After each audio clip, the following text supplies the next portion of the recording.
Bama John is back from a week away in vacation. Yeah, man. And every little thing gonna be all right.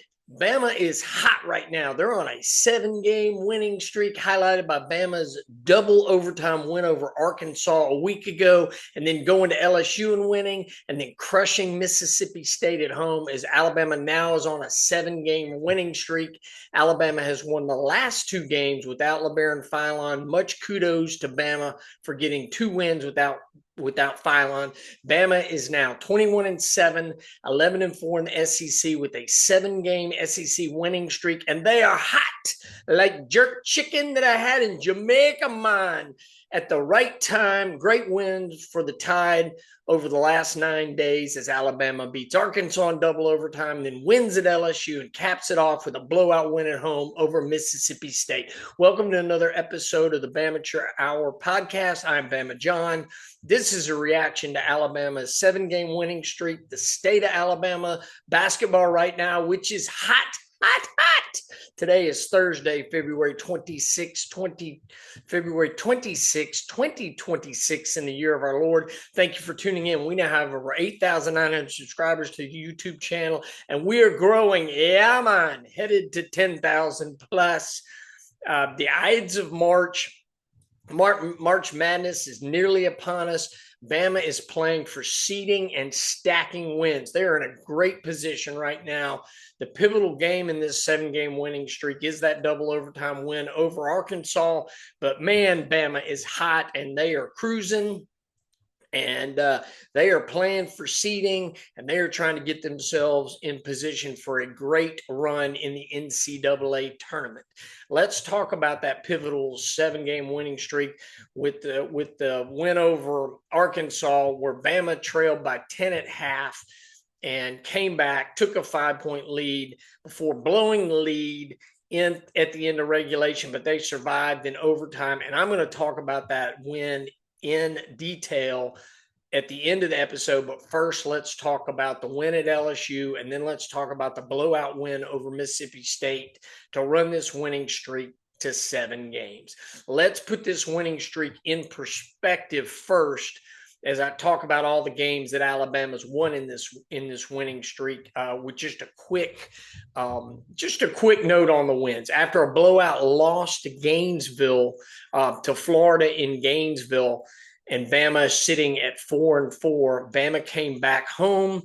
They beat Texas A&M at home by 3 points to survive and get that win and get a bounce back win, which started this 7-game winning streak. Then Bama goes to Auburn, gets a great win by 4 points, made the plays at the end of the game to get that win, and they get their second win in the 7-game winning streak. After that, Alabama went to Oxford, and they blew out Ole Miss, got a 19-point win to get win number 3. Next, Bama beat South Carolina at home by 14 points for win number 4. And then after that came the pivotal win over Arkansas to get win number 5 in the 7-game winning streak.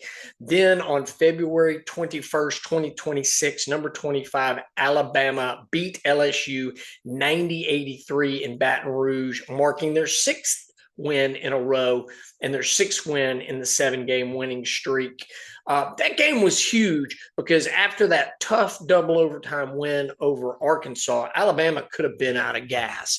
Alabama could have fallen flat and gone to LSU and laid an egg. And a lot of teams will do that after a big home win, where they exerted so much energy. And yet Alabama got back up, goes to LSU, gets the win. And they got the win without labaron Philon. labaron Philon hasn't played in the last 2 games as he's nursing some injuries. Hopefully he'll be good to go on Saturday against Tennessee. But they won that game without labaron Philon. Aiden Holloway had 17 points. Yeah, man. Amari Allen added 16 to secure the win. And Alabama hit 10 3-pointers for the 8th straight game. And despite a late rally by LSU, Alabama was able to make 30 free throws to get the win. Bama, again, won the game without labaron Philon, which is a huge statement for Alabama to go to LSU without labaron Philon after a big, grueling win and go down to LSU and get a win in Baton Rouge. It really was a trap game. It was a great time for Alabama to let down and experience a letdown and lose to a bad LSU team, but Bama didn't suffer the letdown. They went down there, they got the win, and they extended the winning streak to 6. Key details: Alabama wins 90-83. That win improved Alabama's record to 20-7 and 10-4 in the SEC, while LSU fell to 14-13, and they are 2-12 in the SEC. As LSU and South Carolina are fighting to be the basement dwellers in the SEC. Key performances in that game: Aiden Holloway had 17 points. Amari Allen had 16 points. Aiden Sherrill had a double-double with 12 points and 10 rebounds to lead Alabama. Markel Sutton had 21 points, and Pablo Tamba had 10 points and 12 rebounds to lead LSU. Game highlights: Bama led 43-40 at half, and then Alabama took control with an 8-0 run to get a 16-point lead, then survived a late surge by LSU, where they cut the lead to 6, but then Alabama was able to close it out and get the 7-point win in Baton Rouge. Again, huge win, extends Alabama's streak to 6 consecutive wins over LSU, and Alabama dominated from the three-point line and the free throw line. So great win there by Alabama. The one thing I wanted to add is in the game, Latrell Wrightsell, playing in place of labaron Philon, who set out, had 14 points as well. So you had 4 players in double figures, with Holloway with 17, Allen with 16, Sherrill with 12, and Latrell Wrightsell with 14 points. And then Alabama made 30 of 37 free throw attempts, significantly outscoring LSU, who only made 16 free throws as they went 16 for 22. Great win for Alabama. Star of the game was Aiden Holloway. Alabama had 4 players score in double figures. So big win for Alabama. Much needed road win to run its record to 10-4 in the SEC, extended Alabama's winning streak to 6 games, and Alabama was able to recover from a tough win over Arkansas to get the win.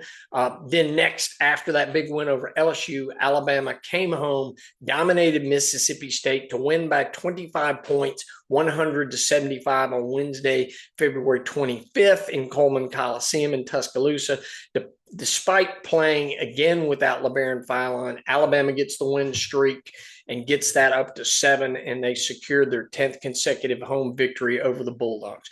Quick recap: Alabama delivered what Nate Oates described as their best half of basketball all year, fueled by a 15-2 run by early three-pointers, as Alabama went into the half with a 63-33 lead, and they hit 16 triples in the first half alone as they led by 30 at halftime. Mississippi State outscored Alabama 42-37 in the second half, but it didn't matter. Alabama had a 30-point lead. They never let Mississippi State really get that lead under 20, and they got the lead up to 39 points in the second half before Alabama had a letdown and let that lead go from 39 points to 25. But anyway, Alabama gets the win. Key performers: Amari Allen had a career-high 23 points, shooting 6 of 7 from beyond the arc. Aiden Holloway stepped up, had 16 points, 10 assists, 7 rebounds. Latrell Wrightsell had 18 points, played suffocating defense on Mississippi State's Josh Hubbard, who is the leading scorer in the SEC. So great job by Wrightsell to shut down Josh Hubbard. Mississippi State was led by Akor, who led Mississippi State with 18 points. Josh Hubbard was held to just 11 points, which is 11 points below his average, shooting only 4 of 13. Alabama made 22 of 50 3-pointers. Mississippi State made 15 of 41. Alabama out-rebounded Mississippi State 48-36. They had 23 assists, only 15 for Mississippi State. And again, they led at half 63-33. Alabama made 22 3-pointers, which were the most by any SEC team in conference play this year. That win improved Alabama's record to 21-7 and 11-4 in the SEC, and extended their SEC winning streak to 7 straight games and moved them into a tie for second place. So Alabama's been stacking wins since that loss against Florida. Great job by Alabama, huge win. Now let's go back to the pivotal win in this 7-game winning streak, is when Alabama beat Arkansas 117-115 in double overtime, which was an instant classic. That was on Wednesday, February 18th. I was in Jamaica that night watching it from Jamaica, man, as the TV reception wasn't great as the picture went in and out, but I got to watch the end of the game and got to see those crazy end of regulation and the 2 overtimes as Alabama overcame a 14-point deficit to take a lead and then get the win in double overtime. Huge job by Alabama to get that win. Now let's recap the game. Arkansas came in hot. Darius Acuff was awesome. He had 48 points, and he had a bunch of points in the first half as Arkansas led 57-47 into the locker room. Arkansas extended that lead to as much as 14 points early in the second half before Alabama began a furious comeback. Alabama goes on a 15-2 run midway through the second half to get its first lead early in the game. Then in the closing minutes of regulation, it was a back and forth game. Alabama led in the final seconds, up by 3 before Arkansas freshman phenom Darius Acuff hit a clutch 3-pointer with 12 seconds left to tie the game at 95 and force overtime.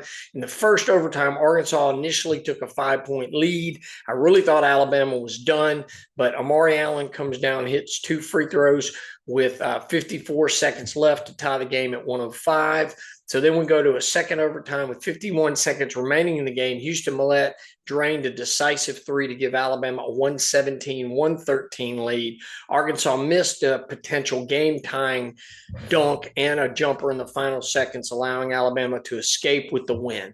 Key performers, labaron Philon, in an injury-plagued season for him, and he was not at 100%, but he still scored 35 points when he was really playing on one leg and didn't have his full mobility. So Philon had a gutsy, much-needed 35 points in a great game to keep Alabama in the game and allow them to get this tough double overtime win. Aiden Sherrill had a career-high 26 points, had 13 rebounds, and a game-high 4 blocks as he got a double-double. Amari Allen also had a double-double with 19 points and 11 rebounds. Now, Darius Acuff had 49 points and played all 50 minutes in the game. He is tough. He is great. I was super impressed with Darius Acuff. He is as advertised. He's special. He's one and done. He's going to the NBA. He's in a long line of John Calipari guards who are great. And then Malik Thomas was the other player who played really well. He had 24 points, but he fouled out in overtime. And the fouls and how many Arkansas players fouled out was critical in the game for Alabama to outlast Arkansas. It really was a game of attrition. Arkansas relied on a 7-man rotation and had 4 players foul out during overtime. Alabama's depth proved the difference, but just barely. And Alabama out-rebounded Arkansas 43-36, and they shot 56% from the field compared to Arkansas's 49%. Let's talk about the end of regulation before the game went into overtime. The final minutes of regulation, Alabama appeared to have the game under control after they came back from that 14-point deficit, but Darius Acuff just would not be denied. And let's talk about it. Alabama had a late lead, and they got a clutch free throw shooting by Aiden Holloway. Then Arkansas trailed by 3 in the closing seconds. And with 12 seconds remaining, Darius Acuff found space and drained a three-pointer to tie the game at 95 all and send the game into overtime. On the play, there was a pick and roll run for Acuff. And London Jemison, who was guarding the screener, failed to double Acuff off the pick and roll and let Acuff come off the pick and gave him a clean look as he gave him space and didn't defend him. And really, they should have doubled him. And failure on Nate Oates to get Jemison prepared to double Acuff. But Acuff never should have been able to get a clean look. And he got the clean look, stepped into it, and nailed the three to tie the game. It was a big failure in defense when Bama, the one thing Bama could not do in that last 12 seconds of the game was let Arkansas get a clean look at a three. And what do? They let Arkansas's best player, Darius Acuff, come off the pick and roll, get a clean look at the three. They don't hedge, they don't double, and he just nails it. You just can't do that. Bama should have doubled him, forced the ball out of Acuff's hands, or let him split the defenders and go in and try to score two. But the worst thing you do, other than foul the three-point shooter and let him get a 4-point play, is let him get a clean, easy, uncontested look at the three. He did. Acuff made him pay for it. He knocked it down. It was bad failure by Alabama. Bama should have won the game in regulation, but they failed to close it out, and they had to win the game in overtime. So really just bad end of game execution at the end of regulation. And then on the other end, Alabama, after Acuff nailed the three, had a chance to make the winning shot, and Philon didn't get off a good clean look, and Alabama was not able to score when they could have scored the game winning basket. And we went to overtime as Billy Richmond made a great job of defending Philon and forcing a bad shot. And then we go to overtime. The first overtime ended at 105 all, but Acuff missed a potential buzzer-beating shot at the end of the first overtime, and Amari Allen hit 2 crucial free throws with 54 seconds to keep the game tied, and Bama was lucky not to lose the game in overtime. Second overtime, Alabama's depth really wore out Arkansas as 4 players fouled out. Millette, who was scoreless in regulation, hit the decisive three-pointer with 51 seconds left in the second overtime to put Alabama up 4. Arkansas had a chance to tie the game at the end, down 2, 117-115 on a contested 2 by Acuff, but Acuff missed the shot.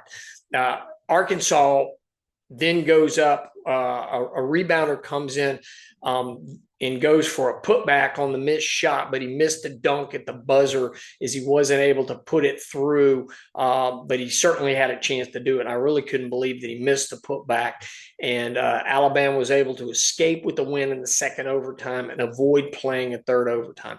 Unlike games against Texas and Tennessee early in the season at home, where Alabama blew second-half leads and lost, Alabama survived this game. It was an instant classic. Everybody was talking about it. It was an incredible game. It was dramatic. It was tough to watch, though, being a fan and pulling hard for Alabama, because it was a nail biter. It made me nervous. Had I been just a fan who didn't care about the win, it was an unbelievable game to watch. All right, so here are the positives from the 7-game winning streak. Alabama's offense is rolling. Bama's top 6 players of Philon, Holloway, Jemison, Allen, Sherrill, and Reitzel are all playing well and contributing. Alabama has kept on a winning streak after Bediako was ruled ineligible to play for the remainder of the season. And in the midst of that, Alabama is able to go on the 7-game winning streak, and they're still winning. So the 7-game winning streak hasn't been broken yet. We'll see what happens at Tennessee if we can run it to 8. But Alabama is hot right now. They are rolling, and great time to be playing their best basketball, and that's where we are. Here's the other positive. Alabama won its last 2 games without Philon as Holloway and Reitzel picked up the slack with Philon being out, and the guards are playing really well. Jemison's playing well. Amari Allen's playing great. Sherrill's manning the 5 spot, and those 5 guys really carried us in the last 2 games. Now, here are the concerns of where Alabama is right now. There are lots of injuries. Philon's out with injuries. Don't know what shape he's going to be in on Saturday against Tennessee. We really need him at Tennessee. Hopefully he's able to come back and he's ready to go. Bristow's out. Don't know if he'll play any more the rest of the season. Taylor Bowen played against Mississippi State, but he's been in and out of the lineup with various injuries, and he just can't seem to get healthy and stay healthy. But again, he did play against Mississippi State. Also, defensive intensity and focus, particularly at crunch time at the end of regulation against Arkansas. Alabama failed to double on the pick and roll and let Acuff get off the shot to tie the game and send it in overtime. It was bad defense. Nate Oates should have had Alabama better prepared to double Acuff and force the ball out of his hands and into another play. And it's also inexcusable up 3 that they let any player get a 3. Clean look at 3, particularly letting Darius Acuff, Arkansas's best player, best shooter, get that kind of look. It was a failure by Jemison. It was a failure by Nate Oates. He didn't have guys ready. He didn't have them prepared. I hate that. And then another area of concern is lack of bigs and lack of depth in the front court. Without Bediako, with Bristow hurt, with the various injuries that Taylor Bowen suffers, and with the lack of production from Williamson, Bama lacks depth in the front court, and they lack size, as Allen and Jemison are forced to play at the 4 spot, which makes Alabama small, with Sherrill being the only player over 6'10". Bama's going to be challenged by the size and skill of Tennessee's front court on Saturday. It's going to be a tough ask for Sherrill, Jemison, and Allison to match Tennessee's size and skill in the front court. Going to be a really tough ask. Finally, Rick Barnes owns Nate Oates. Tennessee has beaten Alabama 5 straight times, and Barnes has outcoached Oates in all 5 games. Alabama blew a 5-point lead late in the second half at Tennessee last year and lost that game. They should have won. Inexcusable. Bad. And then Alabama blew a 10-point first half lead against Tennessee in Tuscaloosa in January this year and lost by 6 points as Tennessee outplayed Alabama in the second half and Barnes outcoached Oates. Once Tennessee was down 10. From that point on, Tennessee outplayed and Oates outcoached Barnes. And then in that critical stretch down the stretch, Alabama could not get their offense in gear as the Rick Barnes defense shut down and held Alabama to its lowest scoring output of the season. It's going to be a real challenge for Alabama to go to Knoxville and get the win. But if Bama wants to earn a high seed in the SEC tournament and in the NCAA, Oates and Bama need to win. Alabama has a Tennessee problem and Bama has a Florida problem, and both Rick Barnes and Todd Golden own Alabama for now. Alabama's got a chance to rectify that on Saturday, go in and beat Tennessee and beat Rick Barnes in Knoxville, up there in Knoxville. They need to get that win. So here we go. Up next, on Saturday, Alabama plays Tennessee in Knoxville. On Saturday, the game's at 5 p.m. Bama needs to beat Tennessee on the road, keep stacking wins, and they'll keep improving their seeding for the tournament. And Alabama needs to show that they can beat Tennessee and Rick Barnes, get that monkey off their back, and get the big win. Bama needs to also prove they can win big game. They can win big games against teams with big men that play tough defense and physical defense and also can finish in the post. Alabama, that has been their kryptonite all season, are playing these teams like Arizona, Michigan, Florida, Gonzaga that have multiple skilled bigs that can play great defense and great offense, and Tennessee's got that. So let's see what happens. Bama's in great position to finish second in the SEC and to play itself into a 3 seed or possibly even into a 2 seed in the NCAAs. Bama's currently slotted as a 4 seed. Go to Knoxville, get the wins, and get yourself a great seed. Let's do it. We got 3 games left before the SEC tournament. Alabama needs to put it to Tennessee, then go and win the next two games, finish with the win at Auburn and home, and then go into the SEC tournament hot, get the double bye, and see what happens. All right, that's it for now. Thanks for listening. Subscribe, follow, like, hit the notify button, the notify bell, wherever you access the podcast, wherever you stream us. God bless and roll Tide.